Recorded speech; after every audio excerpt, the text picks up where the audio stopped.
Welcome back to Funding Rural, a show that explores how philanthropy can better serve rural and indigenous communities. I'm Erin Borla with the Sisters Oregon-based Roundhouse Foundation. One of the best things I've found in making this show is connecting with listeners all over the philanthropic world and beyond. My guest today is one of those new podcast friends. So thanks for listening along, and don't hesitate to reach out. There's a stereotype these days that young people don't want to get involved and serve their communities. They're not volunteering because they're on their phones or computers all the time instead. Well, if you talk to Greg Weatherford, that couldn't be further from the truth. Greg is the managing director of the AllState Foundation Social Impact Team and oversees their philanthropic work across the country, including their youth empowerment work. Greg has a history of community service that goes much deeper than his current role, which is awesome, by the way. He just got a promotion. He started his first nonprofit when he was just 12 years old, living in the suburbs of Dallas, Texas. And it was that work that inspired his career in philanthropy. I started out by asking Greg about that very first nonprofit he started and what inspired him to do it. So a lot of what I was seeing was that young people and a lot of the service opportunities that existed were adult directed. And obviously there's nothing wrong with that, but they're just time after time and again, I saw there was some misalignment with what the service actually was, with what young people wanted to do and what they were passionate about. So I decided, what if we flip that on its head and make opportunities for young people to have the resources to then build service projects that spoke to their own passions and lived experiences. So we created an organization where we would pool resources, mainly financial, and then young people could write a paragraph or a half page synopsis grant application where they could say, I'm passionate about the elderly or animal care. Can I please have $250 or $500 to do a service project right here in my community? And they didn't have to worry about all the rigmarole of starting a 501c3 or all of those other barriers that could prevent their own service and leadership. We tried to remove that as much as possible. And we saw really exciting things happen after that. Yeah, well, and it's like seed money, right? We talk about sort of Mhm. seeding those ideas because real change comes from passionate people. And then passionate people have to find those resources. And sometimes there's that block between connecting the passion and the resource. But when you remove that barrier and you encourage and tell people things are possible, especially young people, then magic happens. Yeah, I think today we really have an opportunity to say, let's replace that narrative around apathy with it's often barriers and not being invited to serve. Mm, yeah. There is the interest, there is the passion, there is the excitement, and really there's the belief that they can actually have an impact. But we have to invite them in and give them those opportunities to do so.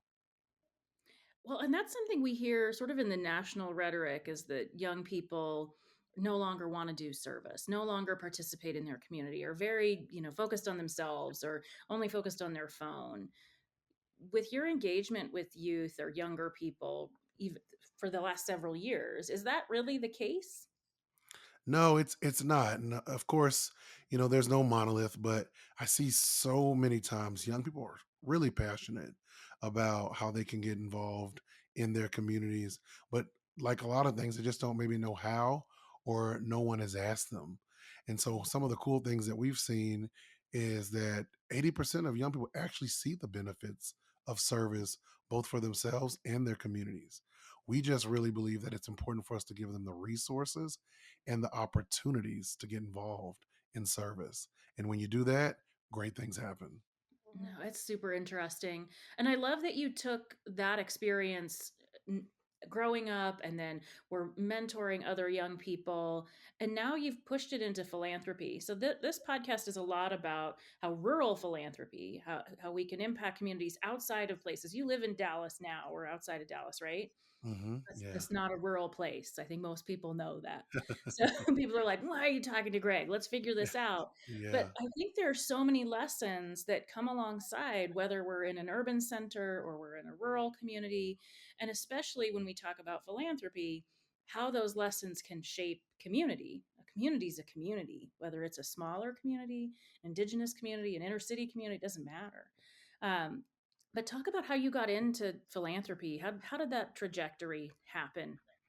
So I actually had an opportunity many years ago to participate in a program that was leading a corporate philanthropy where young people were empowered to give funds to other young people to lead service projects. So very much in line with my organization that I had started in middle school.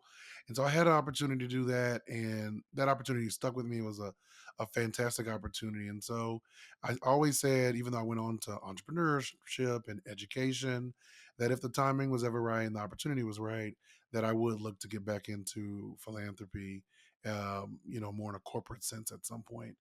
And in 2022, the right opportunity came along to lead this work at AllState, and it was just a perfect match. And so, I've so enjoyed being back in the arena of philanthropy, and really have tried to redefine how philanthropy is done and how philanthropists show up.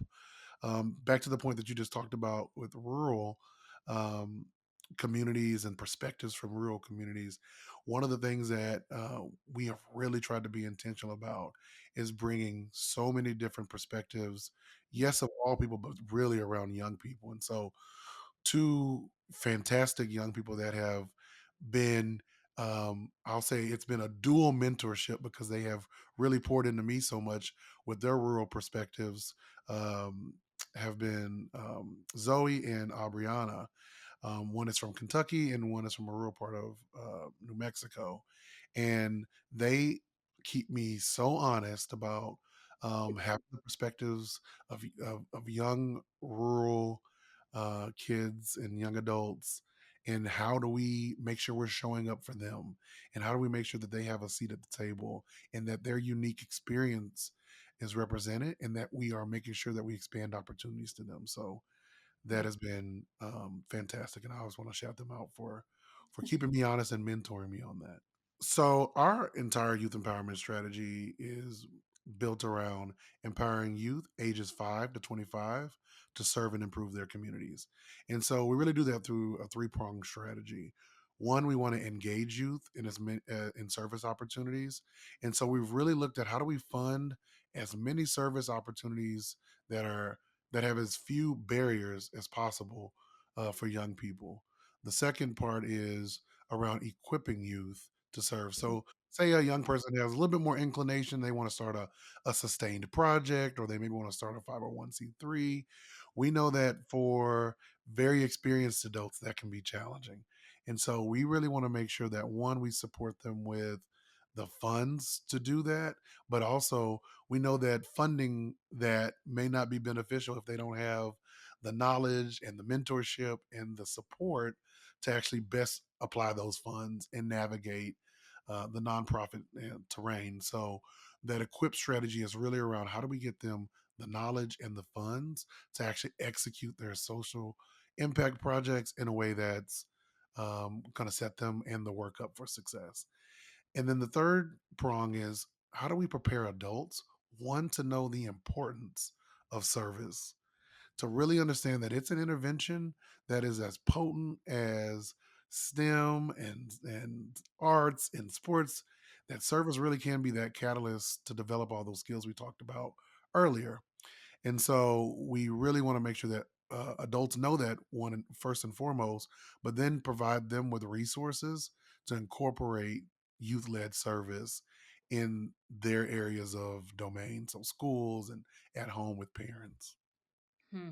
That is remarkable. And I want to touch on all of those a little bit, but I think what is most interesting to me and what I hear as it relates to philanthropy, especially our philanthropic partners that are like, we want to do a youth development board. We want to get more involved with young people.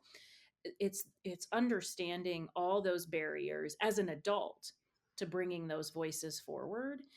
So talk a little bit about some of the things that you and the foundation do to be able to prepare adults to help support students. Well, I think the first thing that you can do is say what we say as adults. I'm going to try something and it doesn't have to go perfect, but I'm going to give myself the grace of knowing that I'm trying and I am well intentioned to support these young people. So I think when you first give yourself that permission slip, it really does give you an opportunity to take off the pressure of trying to get it right or having to crack the codes. Because as we said, young people are not a monolith. People are busy. There's a lot going on. There's a lot of barriers. So just take that pressure off yourself and say that I'm going to go in this well intentioned and do the best that I can. And I Yeah. think after you do that, a natural next step is really talking to young people and saying, what is it that you feel your barriers are to getting you more involved in the community? What type of work would you like to do in the community? What are some things you see that interest you that you would like to work on? And then let them really play a role in building out what this opportunity or this experience looks like. And I think so often we try to um, design things the without the youth in mind or participating in the process, as we talked about. And when you really give yourself that permission, I think that comes with letting young people see that it's going to be messy, Mhm. letting them see that it's not going to be perfect. But again, you're well intentioned and Mhm. you really are serious about empowering them. So that's two first steps that I often really encourage people to start with. Yeah, I love that letting them know it's going to be messy. I think that's something we talk about. Philanthropy has a hard time saying that we don't know everything. Hmm. Um, we call it paying tuition.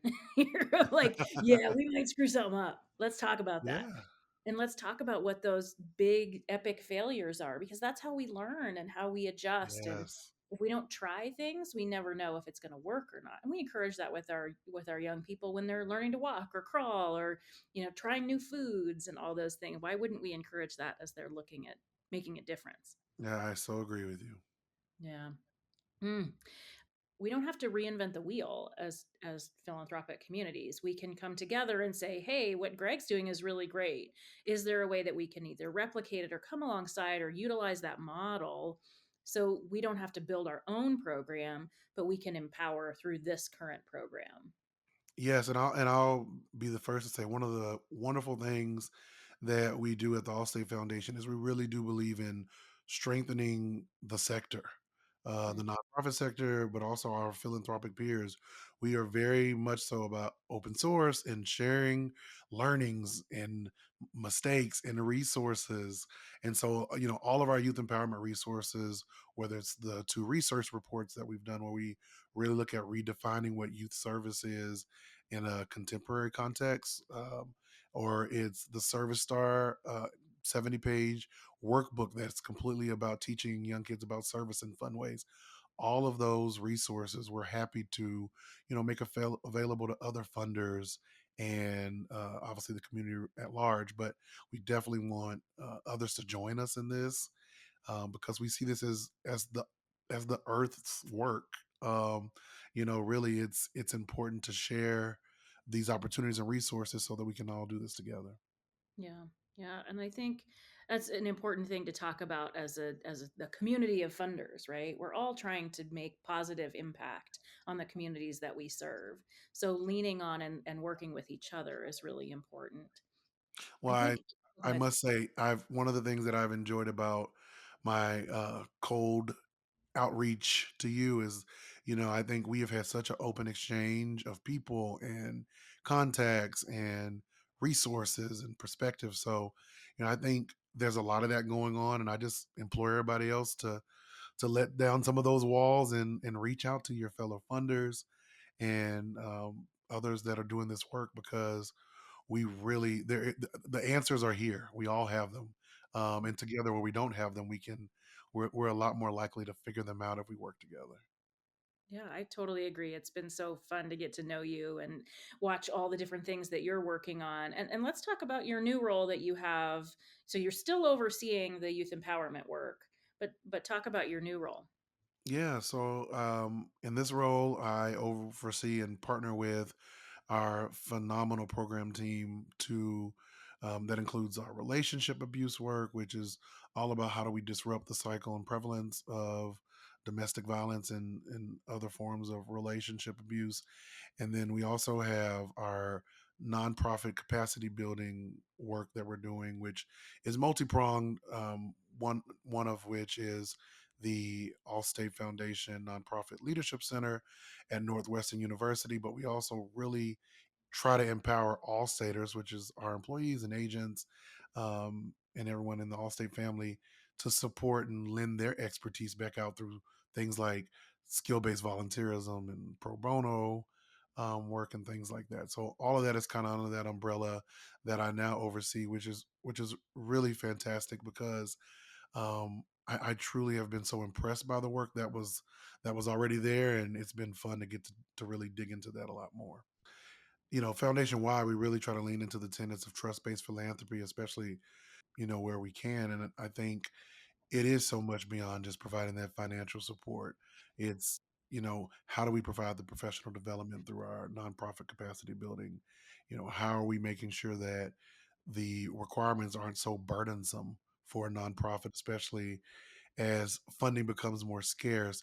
How can we lean into authentic and true partnership to try to approach these great societal challenges that we have and not make a nonprofit feel like they're having to jump through a million hoops just to placate an agenda of someone else? And so we really are on this learning journey. And going back to what you said, we don't have it all the way down. We're being very vulnerable and open that we're learning and trying to always do better as a funder.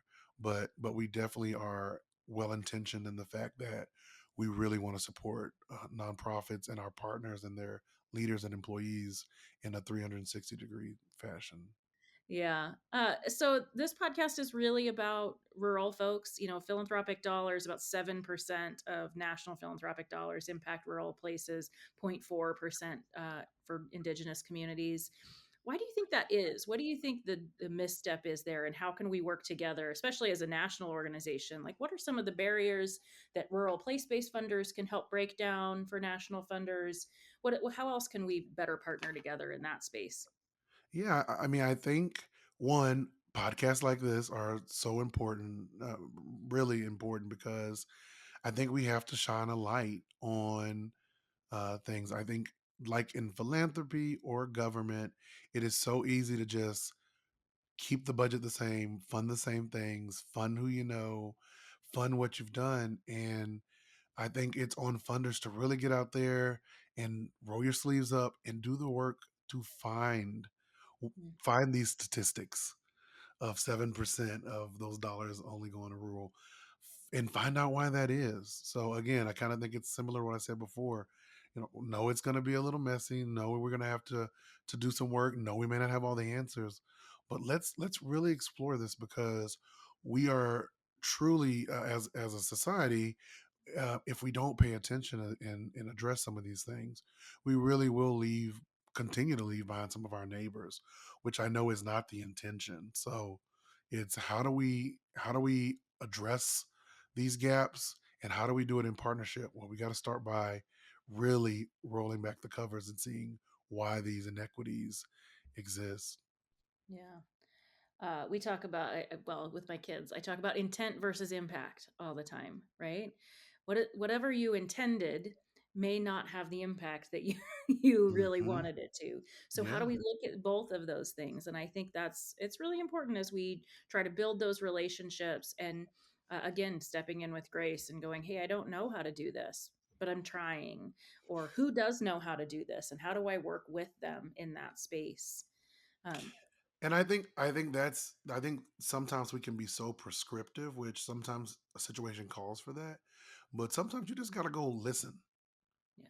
Like, you just have to go listen, and that can be, you know, going to a community with your hands open and your arms open wide and just saying, you know, please inform me. Please share your experiences.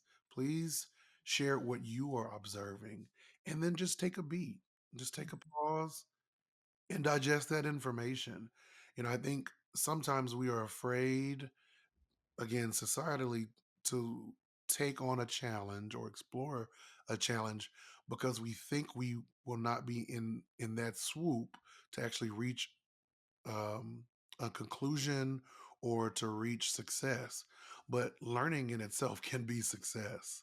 And I think it's all about reframing what is success. And so I think just investigating and exploring and making the connections and the relationships, that's a great first step. It doesn't have to be, okay, we're going to come in, we're going to build this program out for this, in this creating this overpromise scenario, or this um undue expectation for yourself. Go in with open arms, open ears, open hearts, open minds, and listen and learn. Yeah. Yeah. And then what? Well, I think then from there, you evaluate what's possible, some of which may not be able to happen. But I think, that again goes to your intention versus impact. When you're really intentional about listening, there is an opportunity to then look at what partnerships can be developed in tandem with the communities Mhm. that have not been reached. And then I think you start to say, okay, we're going to chip away at things piece by piece. We may not be able to do it all, but we do. Now that I've actually listened to you, oh, I can actually help you accomplish that. I didn't even know that was an issue. But Yeah. now that I've heard that, oh, that's actually something that we can do and do well. Yeah. But without doing that first step, you're never going to know that. And you're just going to probably be going, off of assumptions and or a lack of information and do nothing overall. I would even challenge other funders, you know, carve out a piece of your budget and your time to do a convening. It doesn't have to be a national, you know, 500 people convening. Some of the best conversations that I've had have been in a room with 10 very passionate people from a local area. So I would also look at the power of convening and Mm. really bringing people together again when we feel so disconnected and we feel so out of touch with folks that we maybe previously knew or communities that we previously knew. Really look at how can I use the power of convening to bring people together and to learn from each other. So, one piece of advice you would give for folks that are interested in beginning their service journey, whether they're 5, 15, 45, or 85, what's your best piece of advice? Just go start. There are so many people around you that need help or need support. Life is tough, and it can be anything from opening a door for someone, asking someone how they're doing, offering to take someone to lunch, writing a thank you card to someone. There really is a spectrum of service, but what there also is a spectrum of impact. And although we may think that the harder the service project is, the longer it takes, the more expensive it is, the more impact it may have, that's not true. Literally picking up the phone today and calling someone who's been sick or has been going through something really can save and or change their life. And so never find yourself to be too busy to do an act of kindness, and don't feel burdened by having to create something that can be measured and researched. And yes, those things are very important, but you really do have the power to change lives within yourself and with what you already have and what you can already do. You should be my morning wake up call every day. I so Likewise. appreciate you. I have loved getting to know you, and I think I'm so thankful that we got connected. And you're such an inspiration, and what a gift to young people in our communities across the country, and what a gift to the philanthropic sector. Thank you.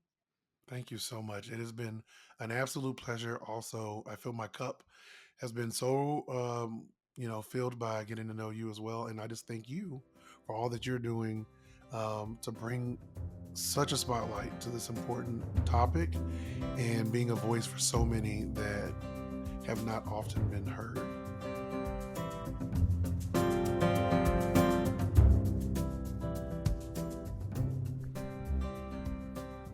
I mentioned it in the conversation with Greg directly, but he is such an inspiration, and how lucky are the young people that get to connect with him, to recognize how important it is to just try something, to be brave and learn from your mistakes, and how it's okay to show your mistakes. That's something philanthropic institutions can really learn from.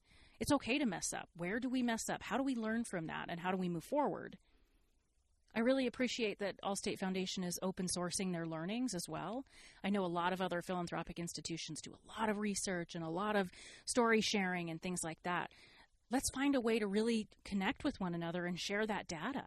How do we work within each of our own institutions to be able to share information and share learnings and work with different nonprofit and direct service organizations on the ground to say, hey, we've tried this in this one community.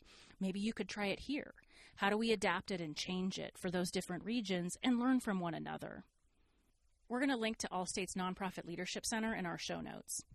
They work in partnership with Northwestern University to support nonprofits in a variety of ways, from doing virtual cohort trainings with nonprofit employees to nonprofit executive leadership coaching.